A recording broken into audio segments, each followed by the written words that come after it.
Salut, c'est Florent et bienvenue dans le podcast des nouveaux rentiers, qui est un vodcast maintenant comme tu le sais. On se retrouve aussi sur YouTube si tu préfères avoir des graphiques et des images et voir ma tête. Sinon, sur tes plateformes préférées de podcast, je suis là aussi.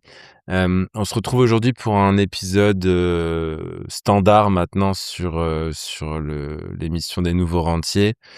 C'est le bilan mensuel du nouveau rentier. Ça fait un moment que je l'ai fait, alors avec plus ou moins d'assiduité, mais si tu remontes dans le podcast, tu vas pouvoir voir, tous les bilans que j'ai pu faire depuis un moment et aujourd'hui, c'est le moment de faire le bilan de janvier 2026, du premier mois de l'année 2026 finalement.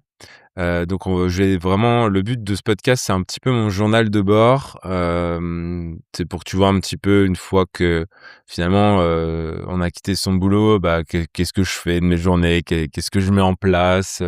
Voilà, j'imagine que ça peut peut-être, t'inspirer à faire des choses de ton côté et puis, pour moi, ça me fait un petit journal de bord, un petit, track record et ça montre aussi que tout n'est pas forcément tout le temps rose. Il y a des hauts, il y a des bas et on se retrouve aujourd'hui, du coup pour 2026. Ça fait 6 ans que je suis indépendant financièrement grâce à la bourse et à l'immobilier. Je vais tout expliquer dans ce podcast si tu viens de me découvrir. Donc ce que je te propose dans ce bilan, c'est un parcours concret vers la liberté financière pour que tu vois comment ça s'articule et comment tu peux mettre ça en place pour toi.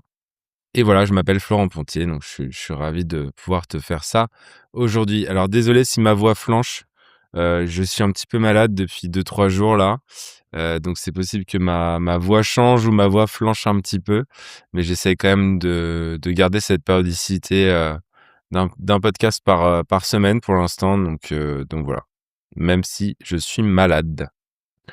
Donc mon parcours vers l'indépendance financière, comment il s'est effectué?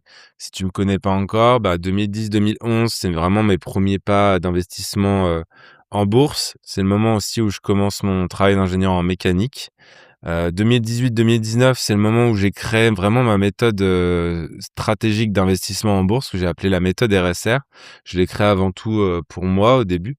Hem et 2016-2019, c'est une période aussi où je constitue un portefeuille immobilier avec à peu près 700 000 € empruntés et jusqu'à 8 biens, en portefeuille c'est modeste mais c'est pas mal, bon quand je vois que des certains investisseurs ont plus de 20 ou 30 biens, bon, moi j'en ai acheté 8 mais ça m'a permis de quitter notamment mon boulot.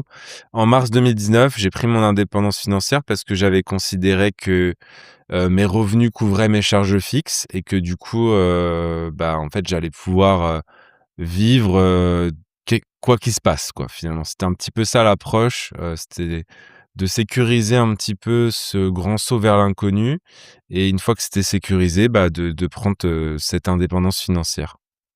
Du coup, après j'ai voyagé, mais après, je me suis ennuyé. Il y a eu le Covid en 2020 notamment et c'est le Covid qui m'a fait créer ce podcast notamment, hem et depuis 6 ans, je suis indépendant financièrement grâce aux revenus de mon patrimoine global.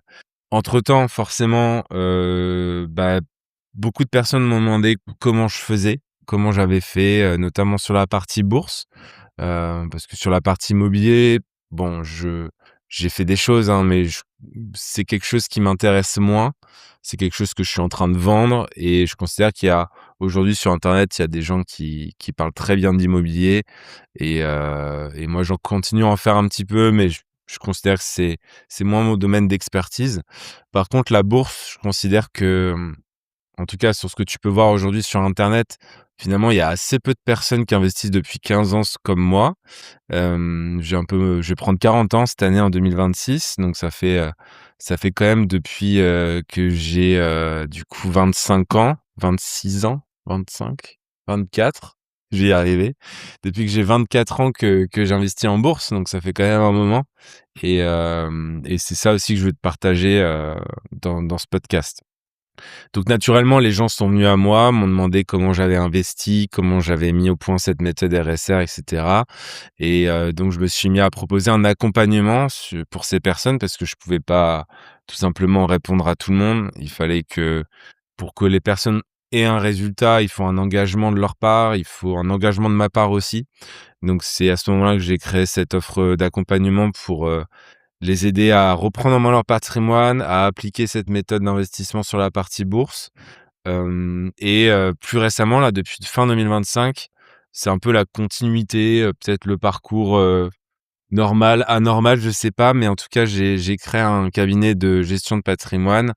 Et ça, c'est pour ceux qui veulent en fait, qui n'ont pas le temps tout simplement de reprendre en main leur patrimoine par eux-mêmes, qui désirent pas forcément se former dans le sur les sujets, mais qui me font confiance pour, le gérer à leur place.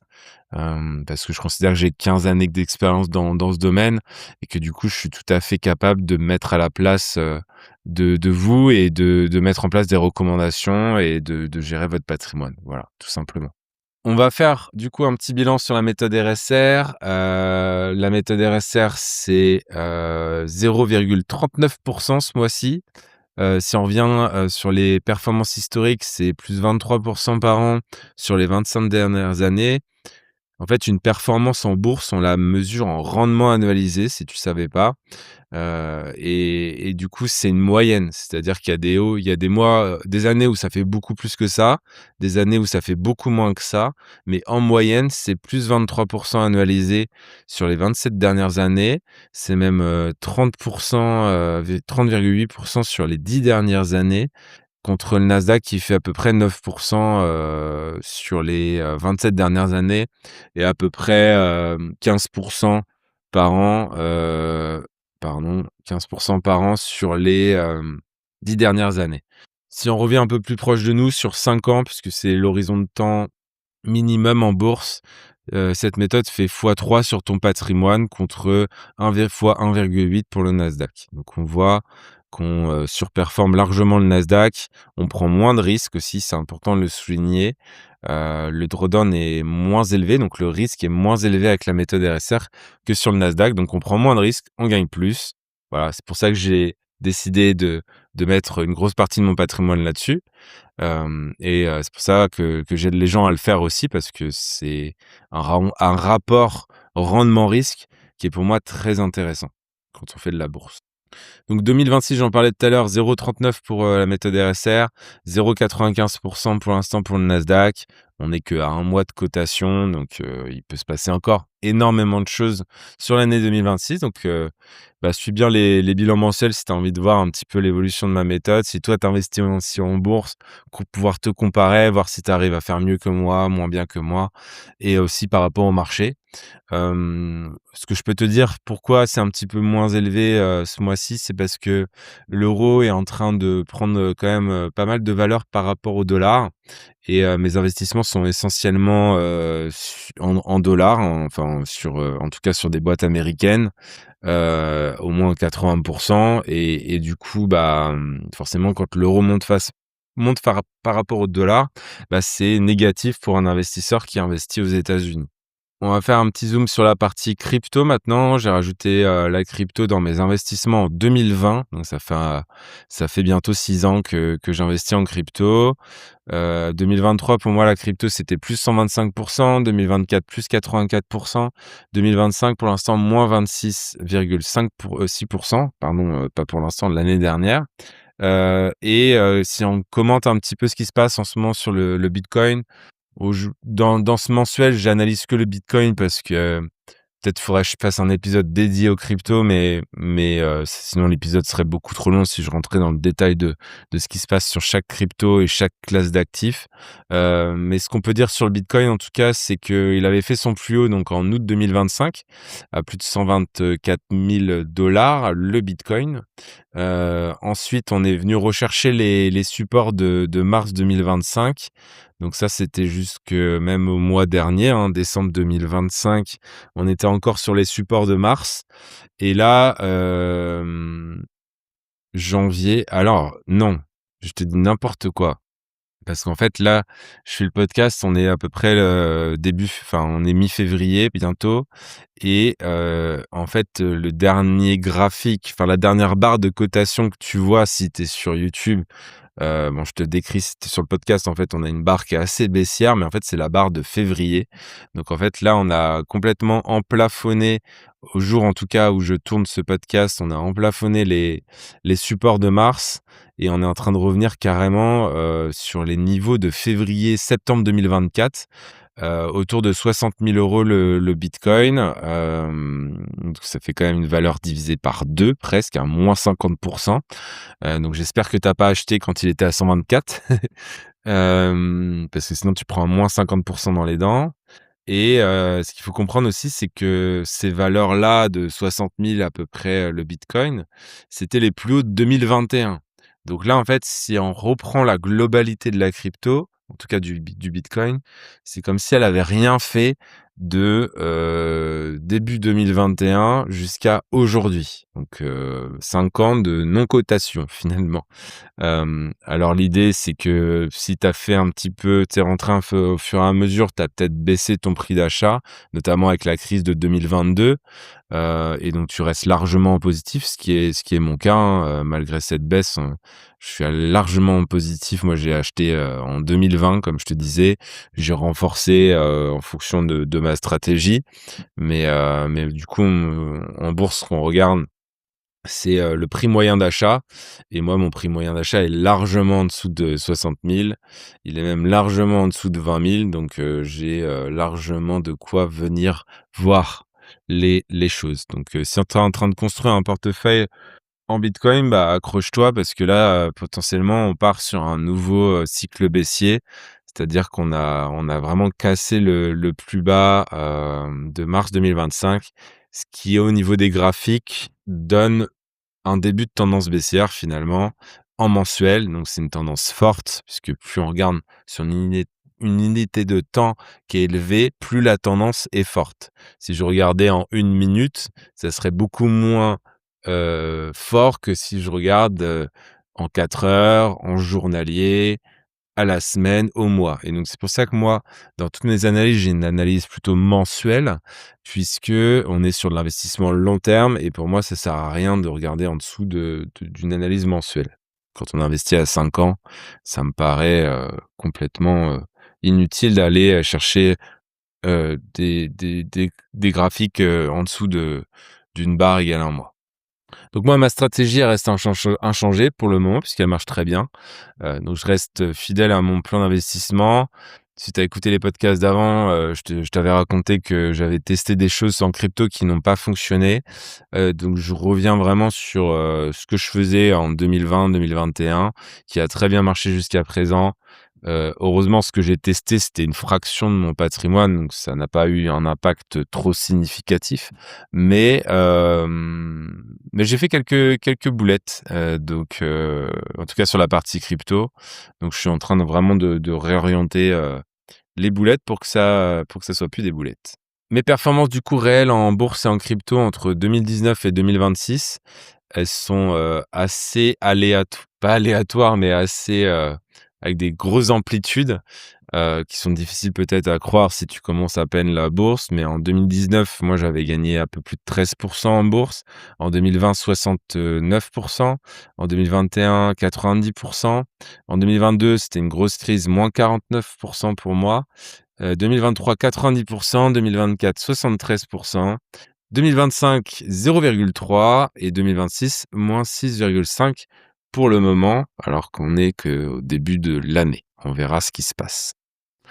Mon approche de l'investissement en bourse, c'est assez simple, hein. C'est une stratégie d'investissement à long terme. On parle de 5 à 10 ans minimum quand tu investis en bourse.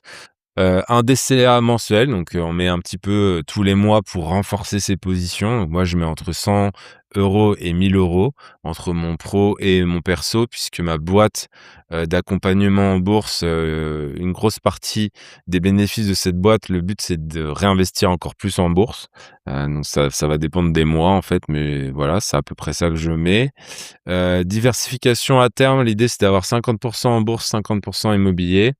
Pour ça, il faut que je vende encore, un bien, voire un petit peu plus d'un bien, mais on y arrive bientôt.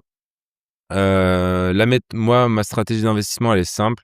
Méthode RSR pour les actions avec 80 de mon patrimoine, sur la partie bourse, sur la méthode RSR et méthode CLT, donc crypto long terme pour la crypto à 20 et c'est probable qu'au fur et à mesure, je descende la partie crypto, pour revenir à 10 ce que je faisais en 2020-2021, à peu près 10. L'idée de la méthode RSR aussi, c'est qu'elle nous protège des baisses importantes. Donc, il y a 80 de ce patrimoine qui est quand même protégé en cas de crise et la partie crypto qui est là pour, surperformer un petit peu la partie bourse. Mon parc immobilier actuel, j'en parlais tout à l'heure, immeuble mixte avec 6 appartements, donc 4 en location Airbnb, 2 en location longue durée. Ça n'a pas changé depuis le dernier bilan. Une maison en Normandie avec ma compagne, on fait de la location saisonnière. Le but, c'est d'y aller quand on a envie, et que ça s'autofinance avec les locations saisonnières, justement. D'ailleurs, on a un début d'année qui est assez compliqué. Je sais pas si toi, tu fais du Airbnb ou pas, mais nous, en tout cas, c'est pas un début d'année très, très sympa pour le moment sur cette partie-là.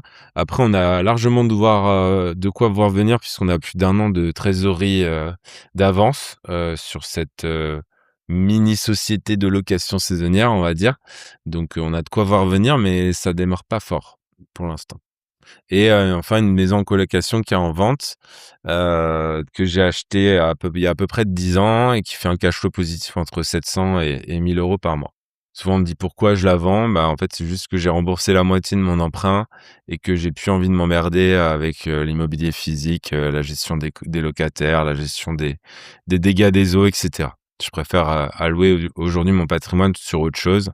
D'ailleurs, si tu es intéressé pour racheter cette colocation, n'hésite pas. Les galères du mois en IMO, tu sais que j'aime bien faire ça. J'ai un dégât des eaux sur 2 qui est enfin résolu. Ça a mis quand même, je compte même plus, mais je pense que ça a mis 1 an au total entre le dégât des déclarations, devis, et travaux. Il s'est passé, presque 1 an, il me semble et le deuxième n'est toujours pas résolu parce que j'ai une assurance qui est incompétente. C'est-à-dire que le diagnostic a été fait, l'expertise a été fait, le rapport d'expertise a été transmis à l'assureur. Par contre, l'assureur ne m'a toujours pas payé. Ça fait 1 mois et demi, 2 mois, je crois, que j'attends le versement pour lancer le chantier. Mon artisan a fait le devis, tout est OK et en fait, c'est juste j'ai pas les fonds. Enfin, je les ai, mais je préfère attendre quand même que l'assurance, me transmette, ce qu'elle me doit et pour commencer le chantier, en fait, tout simplement. Il y a eu une tempête au début de l'année en Normandie, donc ça m'a arraché un tuyau d'écoulement de gouttière, donc ça c'est en cours. J'ai un locataire qui part dans la coloc, donc il va falloir que j'en retrouve un, mais ça se fait assez facilement. Pour le coup, ça me prend pas trop de temps et du coup, c'était plutôt calme sur janvier pour une fois, j'espère que ça va durer. Après l'immobilier, je trouve que c'est toujours en effet domino, c'est-à-dire que quand tu as une merde qui arrive, en fait, en général, tu en as d'autres qui arrivent en même temps. C'est toujours, synchronisé. Bon, ce qui est pas plus mal parce que tout est au même endroit pour moi, donc je me déplace une fois, je résous tous les problèmes, puis je rentre chez moi. Comme ça, je fais tout d'un coup, mais c'est vrai que quand c'est souvent le calme avant la tempête, quoi. Performance globale de mon patrimoine. Donc, moi, mon objectif, c'est un rendement optimal et une stabilité financière pour mes charges fixes. Comme je suis indépendant financièrement, il faut que je m'assure qu'il y ait le minimum qui rentre, tous les mois, pour payer mes charges fixes, en fait, tout simplement. Équilibre, j'en ai parlé, 50 bourse, 50 immobilier pour pas avoir tout, dans le même panier. Performance historique de tout mon patrimoine, donc là, ça inclut, bourse, crypto et immobilier. On est à plus 25,9 annualisé, depuis 2011. On est à -4 cette année pour l'instant, sur 2026 et le drawdown maximum, donc le risque, max que j'ai pris sur mon patrimoine pour avoir ce niveau de rentabilité était de 13 de baisse, au maximum sur mon patrimoine. Mon rendement, il est toujours infini parce que c'est la définition d'un rentier, si tu veux, c'est que mon patrimoine me rapporte de l'argent, donc j'ai tendance à retirer de l'argent de mon patrimoine et j'en retire souvent plus que ce que je mets. C'est vraiment la définition d'être rentier. C'est en fait, je retire plus que ce que je mets, mais mon patrimoine continue de grossir. C'est ça l'avantage aussi. Un nouveau pan, sur ce bilan mensuel, c'est le suivi de mes objectifs, 2026. Je t'en avais parlé dans le podcast d'avant. L'idée, c'était de te faire un peu plus de retour là-dessus. Je me suis fixé des objectifs assez ambitieux au début de l'année. L'idée, c'est d'inclure le suivi de ces objectifs aussi dans les bilans mensuels. Donc, comme je te disais tout à l'heure, il y a mon activité de conseiller en gestion de patrimoine qui est en déploiement, depuis fin 2025. Donc je commence à avoir, les premières personnes à intéresser, les premiers rendez-vous. Donc on va commencer à déployer les premières solutions, les premières préconisations sur les différents patrimoines. Donc si ça t'intéresse, tu auras des liens en description de ce podcast ou en description de cette vidéo YouTube, pour me contacter. Je continue bien sûr tout ce qui est accompagnement en bourse pour ceux qui veulent devenir autonomes. En fait, l'idée, c'est que maintenant j'ai les 2 casquettes. Pour ceux qui veulent apprendre à être autonome, bah, il y a cet accompagnement. Je vous apprends à être complètement autonome et ne plus dépendre de moi. En général, ça prend 3-4 mois. Et pour ceux qui n'ont pas le temps d'apprendre ou pas l'envie, de se mettre à tout ça, bah, en fait, vous pouvez me déléguer, votre gestion de patrimoine, et en tant que gestionnaire de patrimoine, bah, je peux tout à fait, du coup, le prendre en main et puis appliquer, pourquoi pas, aussi la méthode RSR si ça correspond, à vos objectifs personnels. Sur la partie, nouveau pan, je vous parle un peu de business quoi, ce qu'on appelle l'organique. Donc ça, c'est ce qu'on appelle le trafic organique. C'est ce qui vient, de mon podcast, de la chaîne YouTube, de LinkedIn aussi. Donc ça marche plutôt bien. J'ai une bonne cadence, j'arrive à vous faire un podcast par semaine là depuis quelques semaines, donc je suis assez content de ça. Pareil sur, LinkedIn, j'arrive à publier des posts assez régulièrement. Donc LinkedIn va être dédié justement à cette activité de gestion de patrimoine, parce que je trouve que c'est plus opportun de parler de ça sur LinkedIn. Et puis, plutôt, podcast YouTube, pour l'activité boursière. Donc on verra un petit peu comment j'articule ça. Il y a rien qui est figé non plus, hein. On peut toujours, évoluer, on peut toujours mettre des nouvelles stratégies en place, en fonction de ce que j'ai envie de faire. L'idée aussi, c'est de se faire plaisir avec tout ça. Donc, je vais toujours aller, vers, ce qui me fait, le plus plaisir, de faire. Il y a un peu d'acquisition payante qui traîne aussi. J'ai un petit budget mensuel sur, ce qu'on appelle, les ads, donc les publicités notamment sur Meta. Donc ça serait pas étonnant que tu vois ma tête, sur, Instagram ou Facebook, si tu t'intéresses à la bourse. Bah, l'idée en fait, c'est que, bah, les personnes qui ne me découvrent pas par le podcast ou par YouTube aient l'occasion de me découvrir en étant sur des réseaux sociaux sur lesquels moi je suis pas. C'est-à-dire que j'ai complètement la flemme de faire des stories ou, des réels, sur Insta ou Facebook ou même TikTok. Et du coup, l'idée, c'est que il y a quand même beaucoup de gens qui vont sur ces plateformes-là. Et du coup, d'avoir un petit peu de publicité payante, ça permet de se faire connaître, sans mettre des gros budgets, mais au moins de se faire un petit peu connaître, pour, ceux qui sont sur des plateformes où moi je ne suis pas, tout simplement. Et côté perso, bah, je tiens pour l'instant le sport 3 fois par semaine. Je l'ai fait encore ce matin. Je sens que ça progresse aussi, pour les amateurs de sport. En ce moment, je vais à la salle et je m'entraîne, sur la partie traction, dips, pompe et puis un petit peu les jambes aussi parce qu'il faut les faire. Et donc, avec, comme objectif, en fait, ça se voit pas en vidéo ou en podcast, hein, mais je suis assez grand, je suis 1,87 m et je suis assez lourd aussi et du coup, bah, l'idée, c'est que j'arrive à faire des tractions, sans contrepoids, sans aide. Donc je pense que je vais bientôt y arriver. Faudrait que je reteste là, mais à mon avis, j'arrive bientôt à faire une traction, sans aide, sans élastique ou sans poids. Donc je suis assez content de ça. C'est une projection, on parle beaucoup de croissance côté business, avec des mecs qui te parlent de millions d'euros de chiffre d'affaires ou je sais pas quoi. Mais il faut pas oublier, à mon sens, la partie santé et c'est hyper important, je pense, de progresser aussi personnellement, sur la santé, sur les relations aux autres, sur, plein de sujets que j'essaie de travailler aussi en parallèle puisque j'ai plus de temps quand même pour travailler tout ça que quelqu'un qui est coincé au travail, peut-être comme toi qui m'écoute aujourd'hui. Si on revient sur la méthode RSR, bah, les avantages, c'est assez simple, hein, enfin, je connais rien qui soit aussi avantageux que ça. C'est-à-dire qu'on n'y passe que 30 minutes par mois seulement, donc on fait pas du trading, hein.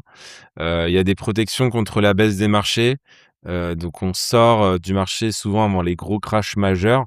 C'est pas magique non plus, on va pas sortir au plus bas et on va pas rentrer au plus bas et on va pas sortir au plus haut, mais ça nous permet notamment d'avoir une rentabilité qui va être meilleure parce que notamment on prend moins les crises dans les dents, en fait, tout simplement. Les performances historiques restent plus qu'honorables, plus 23 sur les 27 dernières années, plus 30 sur les 10 dernières années, fois 3 sur les 5 dernières années. C'est accessible aux débutants, il y a pas besoin d'expertise financière parce que c'est un accompagnement personnalisé avec moi et ça permet en fait de mettre en place ta propre stratégie ensemble et tu peux complètement partir de zéro, ou tu peux complètement aussi investir depuis 5 ans et puis de te rendre compte qu'en fait ce que tu fais ça marche pas ou d'avoir des assurances vie à droite à gauche et tu te rends compte pareil que ça performe pas comme tu le voudrais. Voilà, donc l'idée, c'est que j'aide, à mettre en place cette méthode pour toutes les personnes qui veulent être complètement autonomes avec ça et ne plus dépendre d'un banquier, d'un conseiller en gestion de patrimoine, de n'importe qui et pouvoir gérer son patrimoine par lui-même et aussi le transmettre à son entourage, à ses enfants, à sa famille, qui puissent aussi apprendre à le faire par eux-mêmes. Les applications possibles, elles sont sur tous les outils. On peut mettre en place ça sur un compte titre ordinaire, sur un plan épargne action, un PEA, sur une assurance vie, sur un PER, plan épargne retraite. Tout ça, c'est compatible avec la méthode RSR. Ce que je dis souvent, c'est que c'est pas l'outil. Souvent, les gens me disent: «Ah, mon assurance vie, elle ne fonctionne pas». En fait, c'est pas l'assurance vie qui fonctionne pas. C'est ce que tu fais sur l'assurance vie qui fonctionne pas. Donc alors des fois, il y a des assureurs qui permettent pas de faire grand chose non plus. Mais, la plupart du temps, c'est la stratégie qui est mauvaise, c'est pas l'outil. Comme tu vois ici, l'outil, peut être varié. Ce qui change avec l'outil, c'est la fiscalité bien sûr, à la fin, la transmission, la fiscalité et cetera. Mais en termes de performance, on peut très bien réaliser ce type de performance de la méthode RSR, quel que soit l'outil. C'est ça que je veux te faire comprendre. Donc l'idée, c'est que si tu écoutes ce podcast, souvent, sûrement tu t'intéresses à la liberté financière, l'indépendance financière, peut-être la bourse, peut-être l'immobilier. Pour moi, ça passe par 3 phases. Ça passe par une éducation financière, c'est apprendre les bases de l'investissement en bourse. Tu as notamment ma formation offerte qui est dans la description de ce podcast ou de cette vidéo YouTube qui va te donner vraiment les notions fondamentales, notamment sur la partie ETF, sur la partie fiscalité, un peu plus de détails sur la méthode RSR et cetera. Donc si tu as envie d'en savoir plus, bah, tu as le lien dans la description de cette vidéo et de ce podcast. Le but après, c'est de passer à l'action. C'est-à-dire pour toi, une fois que tu as les bases de l'éducation financière, ouvrir les bons comptes avec la bonne fiscalité, comprendre les ETF, comprendre comment moi ça m'a changé ma vie, définir ta stratégie, commencer avec des petits montants mensuels mais réguliers, pour pourquoi pas à un moment arriver à l'indépendance financière comme j'ai fait pour moi. Et puis la troisième étape, c'est un jeu de patience, parce que la bourse, c'est de l'investissement long terme, donc on ne parle pas de devenir riche en 2 mois, on parle d'investissement de 5 ans minimum et bien sûr, bah, plus tu as de capital, plus ça va générer d'argent, hein, on va pas se le cacher et après l'idée, c'est aussi d'avoir une discipline puisque la routine mensuelle, c'est un petit peu comme quand tu te laves les dents tous les jours. La routine mensuelle en bourse, c'est une fois par mois et c'est à vie, en tout cas, tant que tu as envie d'investir en bourse, quoi. Au moins déjà pendant 5 ans et éventuellement 10 ans, 20 ans en fonction de l'âge que tu as. Donc c'est quand même une discipline assez importante à mettre en place dans ta vie. Voilà un petit peu le topo pour janvier 2026. J'espère que cet épisode t'a plu, qui t'a donné envie en tout cas de mettre tes choses en place pour ton patrimoine, pour ta liberté financière. On est dans des contextes, économiques, macroéconomiques aussi, qui sont en ce moment, je trouve assez anxiogènes. Donc moi j'essaie aussi de montrer le positif, de montrer qu'on peut faire des choses, même si on est en France, que tu es pas obligé de te casser à Dubaï pour réussir ta vie. mais on peut mettre des choses en place. D'ailleurs, en ce moment, je m'amuse beaucoup à regarder, l'émission, Qui veut être mon associé? Et je trouve que c'est hyper inspirant de voir, toutes ces personnes qui créent des boîtes, en France et qui essayent de s'en sortir et souvent ça marche en plus et du coup, c'est hyper inspirant, quand on est un peu entrepreneur dans l'âme, comme je pense que je le suis et je suis cette émission avec grand intérêt. Tu peux la voir en replay sur M6 Replay.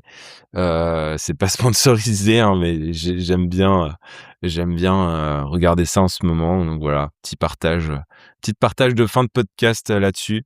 Si ça t'a plu, hésite pas à mettre un like, un commentaire sur YouTube, une note, sur la plateforme, ta plateforme préférée de podcast.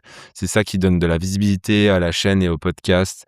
C'est ça qui me permet aussi de faire connaître tout ça au plus grand nombre et de montrer qu'on peut faire des choses en bourse en France, ce qui est vraiment l'essence même de ce podcast. C'est de te montrer que, en fait, en France, on n'est pas du tout informé dans le domaine et qu'on peut mettre des choses en place assez simples qui donnent, sur le long terme, des résultats très intéressants. Voilà, c'est tout pour moi. Je te souhaite une bonne journée, bonne soirée, bon sport, bonne cuisine, bonne vaisselle, en fonction de ce que tu es en train de faire. Et je te dis à très bientôt pour un nouveau podcast. Ciao, ciao, ciao.